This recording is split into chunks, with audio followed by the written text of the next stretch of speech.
Thanks for tuning in to Steel City Football, the 4-1-2. It's a great day to be a Pittsburgh Steeler. Let's jump right in.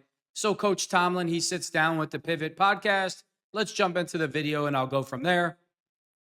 Appreciate that. It was so funny to do that night before the pro day dinner with him. I felt bad because I ain't get other kids enough time. Me and him was just, reminiscing. He said that he was sitting next to the other players and they were like, "Hey man, that's Mike T." And he was like, "Shoot, it's like my uncle." Dude, hey, what you do, bro? Feel, though? Like seeing him around here running around, and then now it's surreal, man. Like any other guy, surreal. any other players in the league that been around here? JPJ? Well, yeah. You got Joey out there. Yeah. That's like I remember AB brought Shiloh here one day. Shiloh, Dion's boy, was probably about 16, 17. And JJ and all of them was lined up going after him. You know what I mean? Yeah. And just funny, just the small football world, man. It is, Coach. Well, Coach, thank you, honestly, for always taking care of us, man. It's I said it to you on the field. I didn't care if you didn't have no good players. We come into Pittsburgh just to spend time with you, man, just to show. How would Coach Tomlin not have any good players, Rich? It's just stupid. People and get an opportunity for them to know you in some of the intimate ways that we do. So we just really appreciate you. You guys will always have my support, man. I mean that. Like, I just love it. It's organic, man. Y'all have too much fun to be working. You know what I mean? You know how it is, man. You can sense when people that work together genuinely care about each other and enjoy each other's company, man. That's why y'all so successful. You feel it. You are like the picture of stability in this sense, in the longevity that you've had as the head coach of the Pittsburgh Steelers, but also in your consistency as a person. And that used to sort of mirror the organization and the way y'all did business. This was the most unlike Steeler offseason that I've ever seen, I've ever been a part of. When you add the Aaron Rodgers and the DK Metcalfs and the Jalen Ramsey, these players who've already been established, but now you add them to this team. What sort of, I guess, challenges and coaching challenges does that present? Because I know you love those things. We went out and acquired some guys that are leaders. And they're capable leaders. Certainly, they got NFL experience at a high level, but I got to have an intimate relationship with the leadership. And so, although they're not new to this game and they're new to Pittsburgh, and so, man, it's a challenge from a coaching perspective in terms of selling our values, how we build and engineer victory, how we go about our day-to-day business. Like I got to do a really good job of communicating, and a component of communicating is listening, particularly when you're dealing with grown men, and grown men that are dynamic players and capable leaders. And so it's been fun for me, man. I think a destination camp kind of helps that. You know, I catch them in the evening in informal time, and we sit down. We might chop up football. We might chop up life. Right. There's no shortcut to what I'm trying to get done with them in a very, quick manner, if you will, because like I said, man, I want to support their leadership. I want to enhance their leadership, and I want them to feel comfortable doing so. And so, man, we got to work at it. You brought in former champions. Obviously, some guys have won Super Bowls, Pro Bowlers. With the way you've built the roster this past offseason, what's the message behind that? Is it championship or bust, or is that always the message? No, that can be the message because it is always the message. You know, man, there's a winner trait in sport. And when you've been a part of. Does anybody really think the Pittsburgh Steelers or the fans go into the season and say, oh, as long as we win one playoff game, it's okay? Every year it's about winning the Super Bowl. I mean, you should know that already about Coach Tomlin. Man, it changes you forever.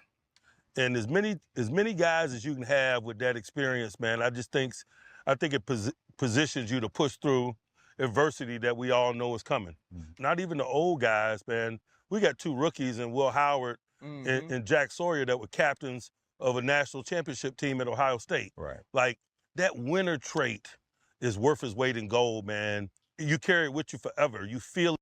Ryan Clark, you hear what Coach Tomlin just said about Will Howard and Jack Sawyer being part of a national championship team?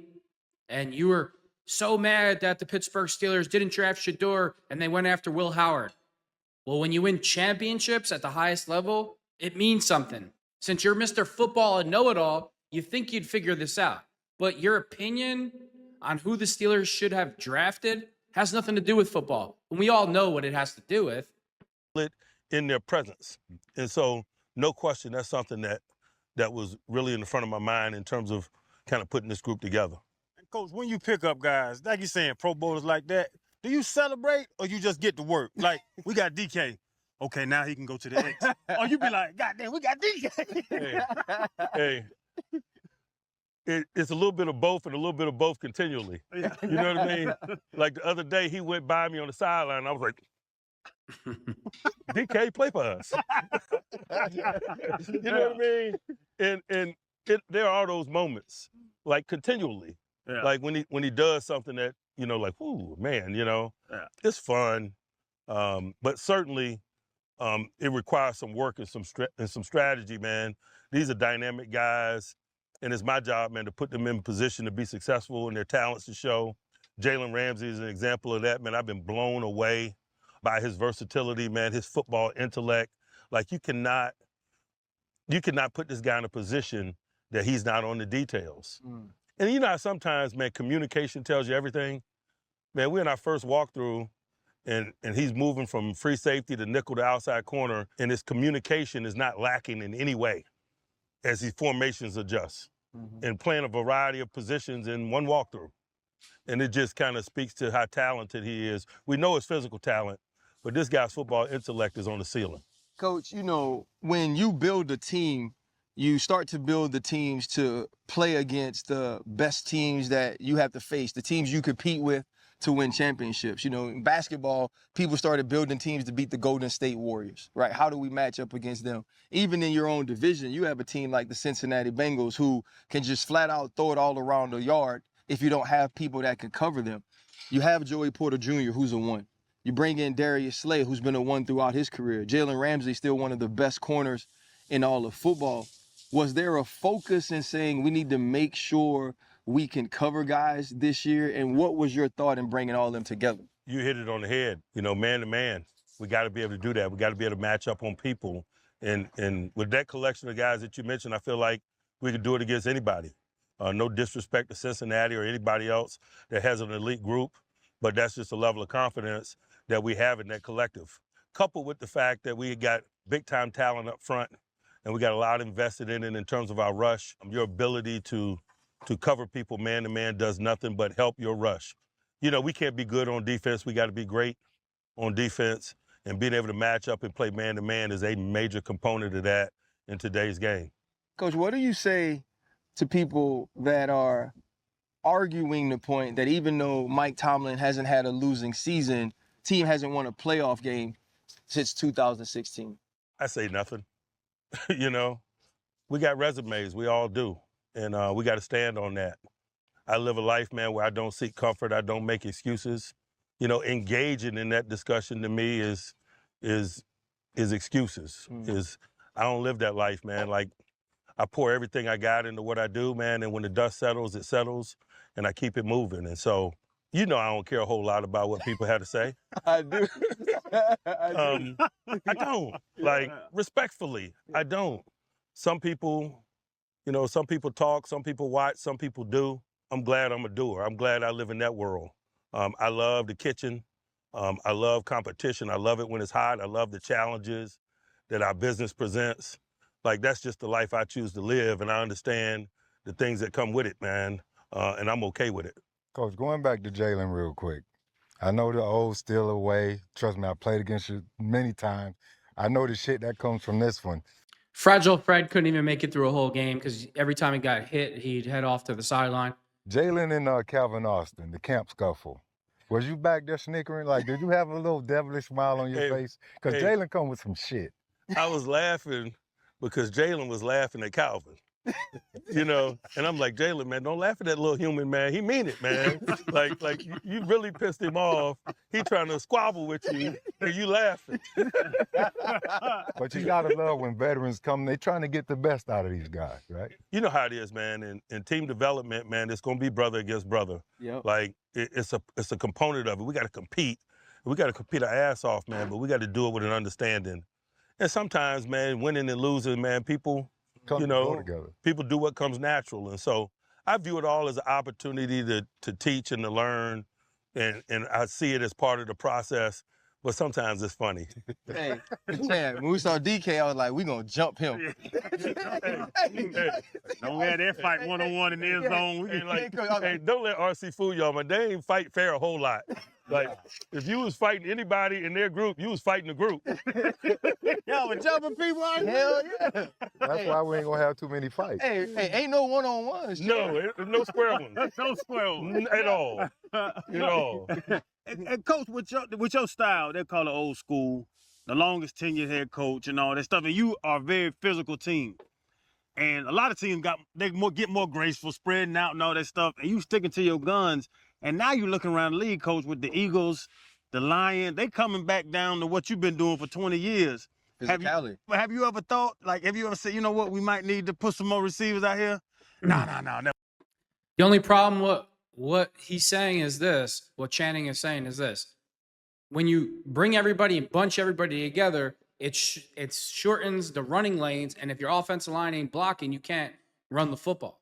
So when your offensive line's not at the top of the game and you spread the field out with your receivers, it automatically spreads the fields and gives you a little bit more room running the football. So sometimes what Coach Tomlin is doing is not working. Even the other night in the preseason, the Steelers only averaged 2.5 yards a carry, and that's not going to cut it.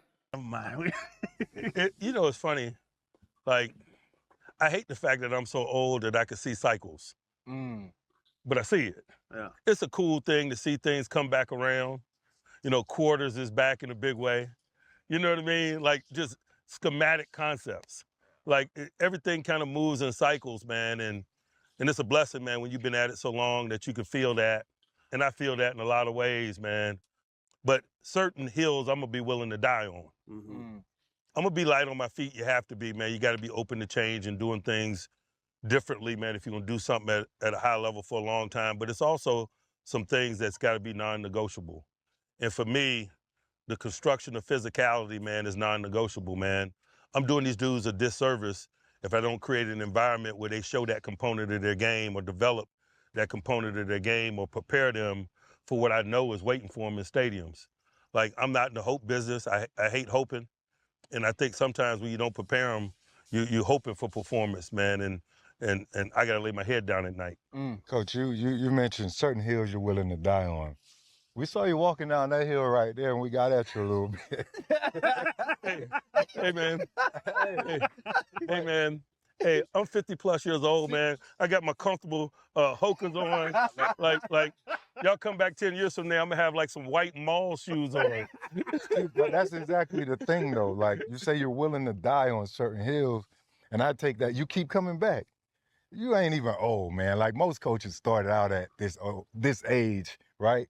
But you keep coming back. Why you keep coming back? Every year, new camp, new you, new fresh, new everything. Man, I ain't gonna kid you. I got a love affair with this game. Like, it's a real personal thing for me. I just love football. I love every component of it, every component of the journey, man. I'm excited every year because. I mean, I agree. If you're the coach of the Pittsburgh Steelers, I'm never leaving. They'd have to. The only way, if they said you could coach forever, the only way to get me off the field is to put me in a casket and wheel me off. I wouldn't be going anywhere either if I was Coach Tomlin. That, man, I just learned so much in this game. And like a lot of guys, I'm sure y'all feel the same way. Like, when I was young, man, football was the only thing that was black and white, man. Like, life choices was gray. Like football made sense. Yeah. Like, I learned discipline in a lot of things through my experiences in football, man. And so I mean that when I say it, man. I got a love affair with this game, man. You know, I couldn't imagine doing anything else.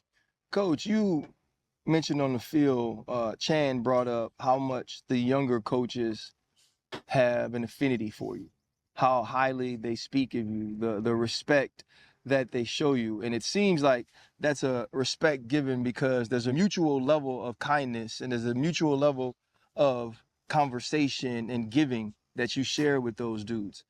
That's not always the case. You know, I remember walking in the DB rooms and having older safeties that would make fun of me because I was smart or that wouldn't help me with certain things. And when I got older, I said, hey, Troy, you know, one night I'll take the young boys. The next night you take the young boys after practice so we could teach them different things.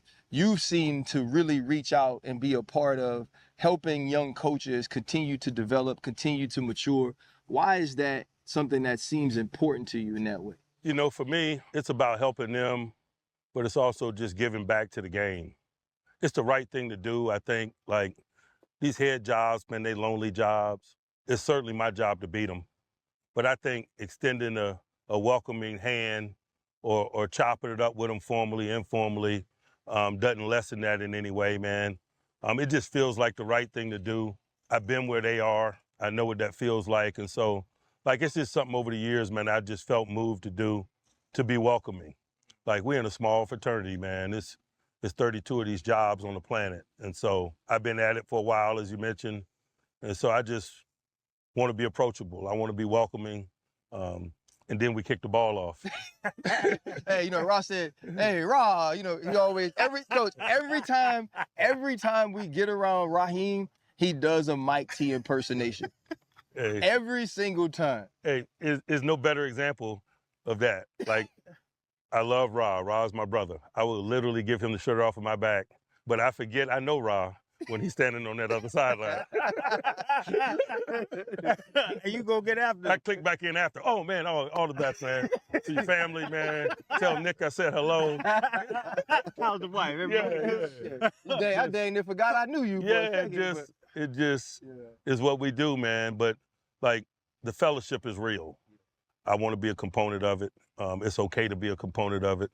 It just feels like the right thing. Did you have people when you got in, coach, that did that sort of thing for you, that showed love to you? Man, it was done to me, man, in so many ways. I never forget my first combine. I'm walking through the RCA Dome at the time, man, and I'm running to Shaq Harris and Doug Williams. And they said, come on, young fella, you're going to lunch with us. You can't talk, but you're going to lunch with us.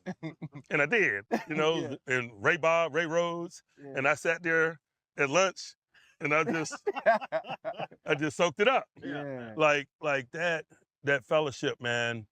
Like I got Terry Ribisky with us here today visiting for a few days, man. I just got so much love for that generation of coach, man, that came before me, that trained my ass, to be quite honest with you. That, you know, we all need that big bro.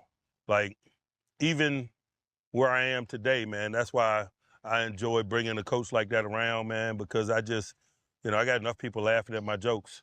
You know what I'm saying? I need somebody to tell me where my slip is showing. Yeah. You know, somebody to put. Give me a call, Coach Tomlin. When it's time to get rid of problem child players, I'll come in and tell them to get the hell out of there. George Pickens should have been gone 2 years ago. But, hey, that's a different video. Hand on my shoulder. And I just always have been open to that. That's why I always sought wise counsel and assistance, man. Guys like JD and John Mitchell, man, Richard Mann. I just love being in the presence of life wisdom, football wisdom. I see the value in that. Your longevity, but you know what the Steelers are going to be. Y'all going to have a badass edge rusher.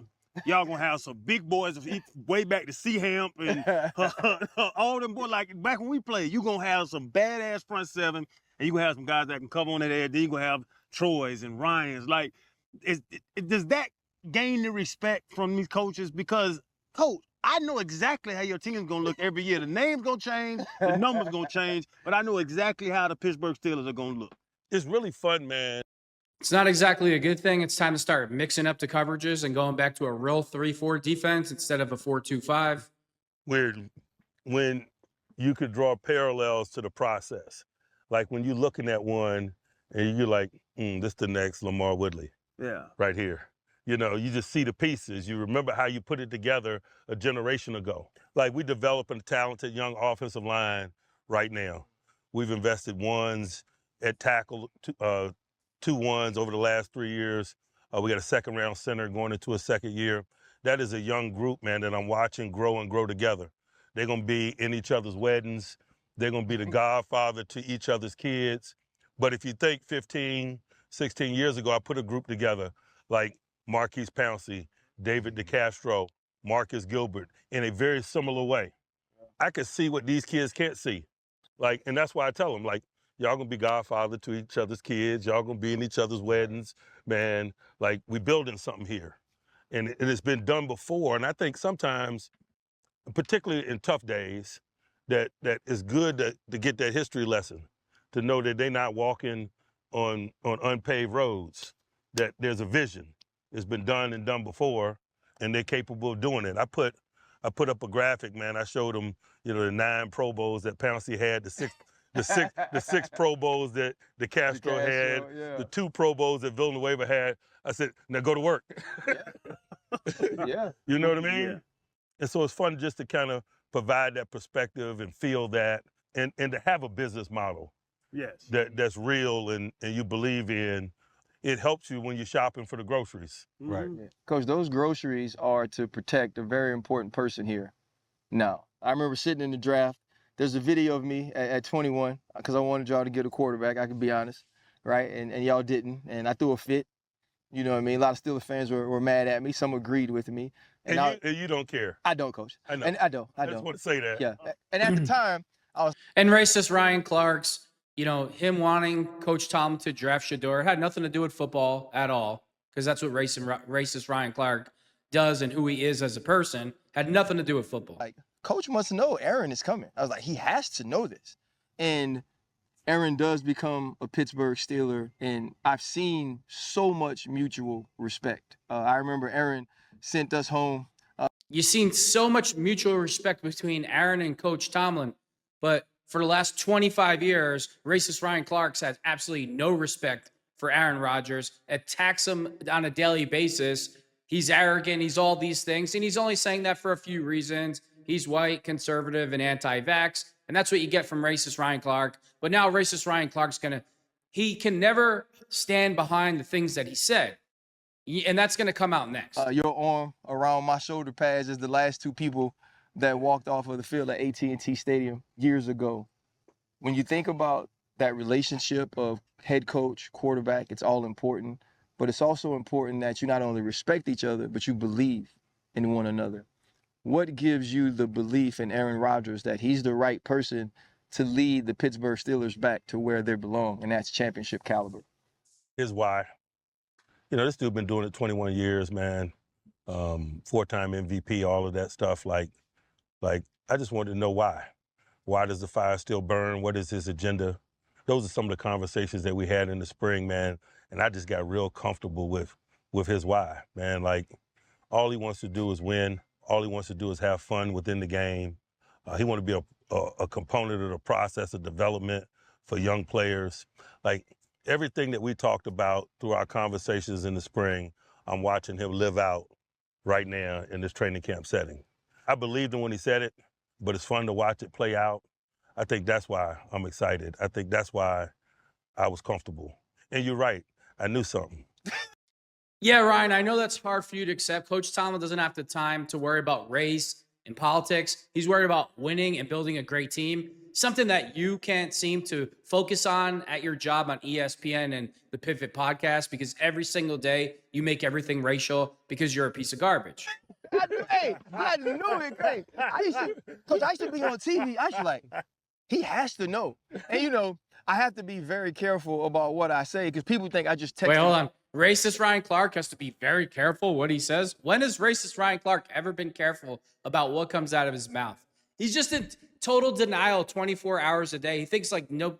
See, in his mind, he's right. The things that he says, no, he's not racist. It's everybody else. Call you all the time and ask things, and I don't.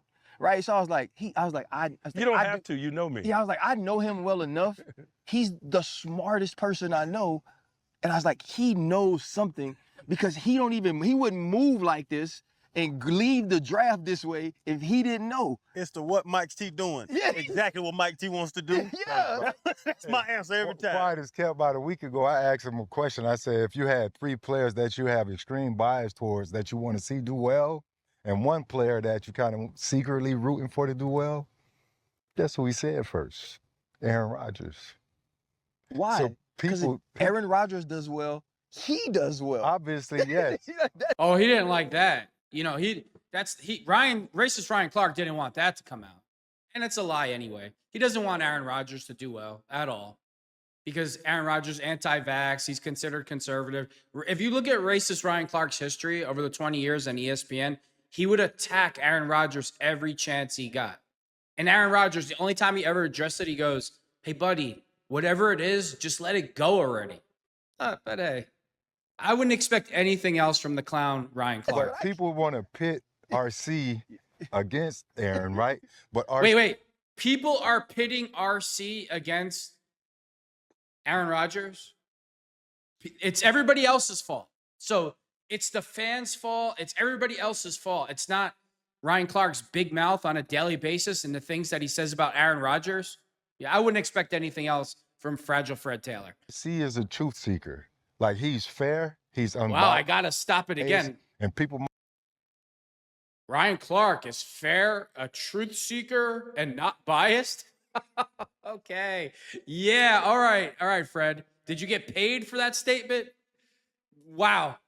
I would like to sit down with racist Ryan Clark and just play him one clip after the other of all the racist garbage that comes out of his mouth and see his response to it. It would be priceless. might not love it, but he has a job to do. Yeah. And Aaron can tell you, because Aaron's he's going to be going, he's a Hall of Famer and all that good stuff.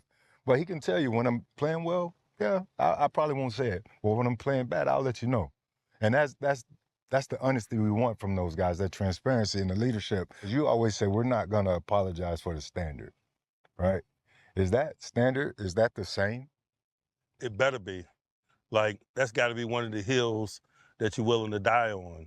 I think that's why, we as still a nation, man, are uncomfortable with our present state.